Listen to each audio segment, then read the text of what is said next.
Hey, I was just touching base to see when you think you might be coming back. You know, I'm just worried that you're not going to find your stride here if you keep going off-world all the time, Kara. I'm worried you're not going to find your people. Yeah, well, that's the thing, Clark. I have no people.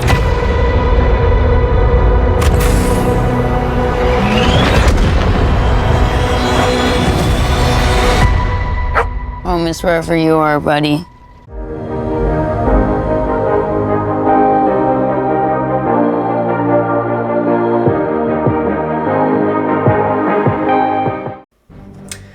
Hey, howdy, hey, awesome people of the internet, Wolfman47 here.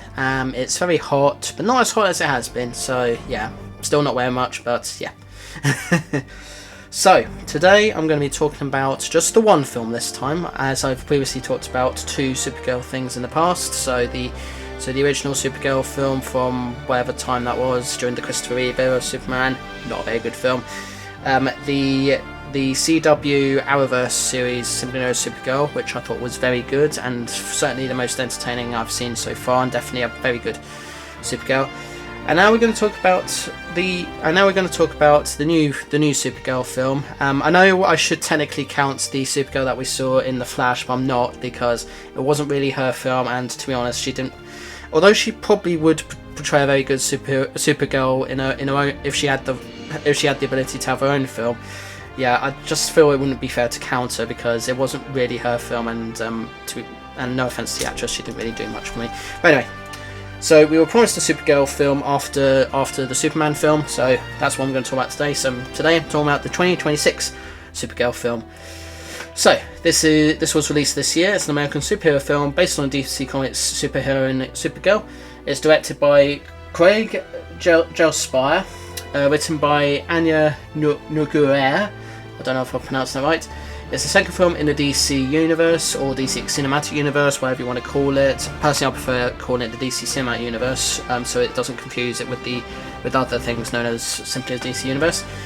Millie Alcock is reprising a role as Supergirl from Superman, and is joined by Matthias Schoenaerts, Eve Ridley, David Krumholtz, Emily Beecham, David Crosswet, and Jason Momoa, who, following the rules of actors who have portrayed characters in the DC Extended Universe, is portraying a brand new, completely different character in this universe. In this case, Lobo, who, in my opinion, is the best part of this film. In the film, Kara Zor-El travels across the galaxy on a murderous quest for revenge. It's produced by Peter Safran and James Gunn of DC Studios. And it was originally meant to be part of the DC Extended Universe, believe it or not. And then, obviously, the character who was played by Sasha Calle was included in the Flash film. And then the standalone project was altered when Gunn and Safran became co-CEOs of DC Studios.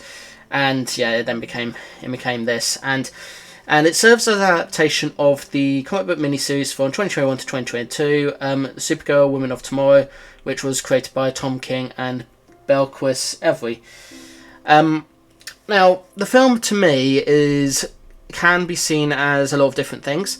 It can be seen as a great sci-fi epic that's meant to be have a sort of Guardians of the Galaxy feel-good vibe to it, with a soundtrack, good action sequences, and a soundtrack that sort of tries to weave into the action sequences. And then other people see it as a film that just feels like every other sci-fi film and every other film about revenge. And to me, I'm kind of indifferent, because while I do quite like the sort of style it's going for and how it's trying to be in every way like most other feel-good sci-fi films, with a character that doesn't really care about things but ends up getting thrown into the mix, yeah, it does feel kind of formulaic and generic in places. I think Millie Alcock, is that her name? Yeah. I think Millie Alcott's not a bad Supergirl. I think she probably could have had a better film, to be honest. But I do quite like parts of it. So the parts I do like are the sort of dystopian feel it has, and just how it's mostly off Earth compared to most DC superhero films, where it's pretty much on Earth and it stays on Earth. So this time we're actually having more of a sci-fi thing going. I also like the sort of the motivations that both her and this other character have in trying to sort of get rid of this villain who, in my opinion, that just comes across as a very sort of generic sort of villain that does what he does for sport, and doesn't have much other motivations other than he just loves doing his evil things just for the heck of it. I think the parts that what I do kind of get sort of teary at is that much of the film is Supergirl just trying to save her dog Krypto, and obviously Krypto was one of the best parts of the Superman film, who and also got sort of quite beaten in that film as well. But this time, it feels like this dog might die. But the thing is, it kind of feels almost similar to Guardians 3 in a way, because in Guardians 3, for those who don't know, Rocky Raccoon was the one that was at death's door, and so the Guardians work to try and find the cure that they need to revive him. Although Supergirl is done very, and although the Supergirl is done in a similar manner, it does kind of feel like it does get to a point where, okay, you have 3 days before this dog may end up dying. And then by the time it reaches the final day, they sort of drag it on for a bit too long, to the point where I just wonder, oh, is the dog actually going to make it? And it did kind of remind me of that joke the Nostalgia Critic makes, where, what about Boomer? Will he live? Well, Boomer will live, and all that stuff. So yeah. As far as how I feel about the film, I think out of the people that went to see it with me, I'm probably the only one, actually no, one of 2 people that actually quite enjoyed it, despite how very predictable and so forth it was. Like, I like the dystopian feel, as I said, I like the soundtrack, I like the action sequences. I think there are parts of it that do kind of feel dark, but, you know, it's DC, of course it's going to be dark. When have we ever seen a Marvel film that's dark? Granted, there have been some dark Marvel films, I'll give you that, but yeah, DC have always been like a dark franchise, so just get over yourselves. So excuse me. It's, yeah, not much else to say. It's a revenge story that's done over and over again. Soundtrack's good. Some scenes are good. Other parts are good as well. I'm trying my best to try and remember if I can remember anything. Yeah, Lobo. Lobo's the best part. Yeah, Jason Momoa playing Lobo, pretty much a much better character to play as over Aquaman. No offense to Aquaman, he was okay, but not great in the last film he had. So do with that as you will.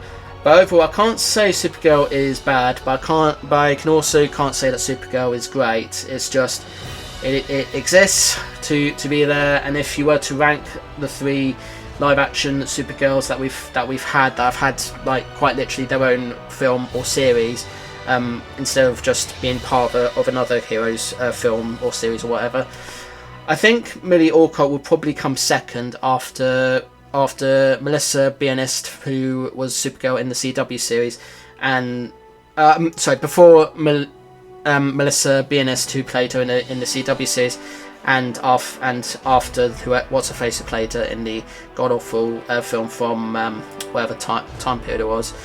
So yeah. So would I highly recommend seeing the film? Up to you, I'd say. I mean, you're probably not going to miss too much if you don't miss it. And if you're very familiar with the story behind Supergirl, then you'll probably be okay enjoying it or whatever. But obviously, if you want to see a much better take on the character, then you're probably better off watching the Arrowverse series, if you can spare like a week of watching all 8 or 7 seasons of that show, plus the various crossovers that it's had.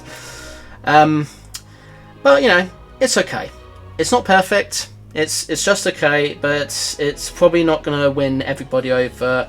And I know it's probably going to be one of those films that if you miss it, you're probably not going to miss much. But yeah, do with that as you will. But yeah, I'm going to give Supergirl, the 2026 film, I'm going to give it a 7 out of 10, which I think might be against why I put it on Letterboxd. But keep in mind, as I always say, when I do reviews of films on Letterboxd, it's only when I've literally just seen the film, and then these video reviews are sort of time. I'll just sort of allow myself time after seeing the film to sort of really seriously think about it and give you a perfect score.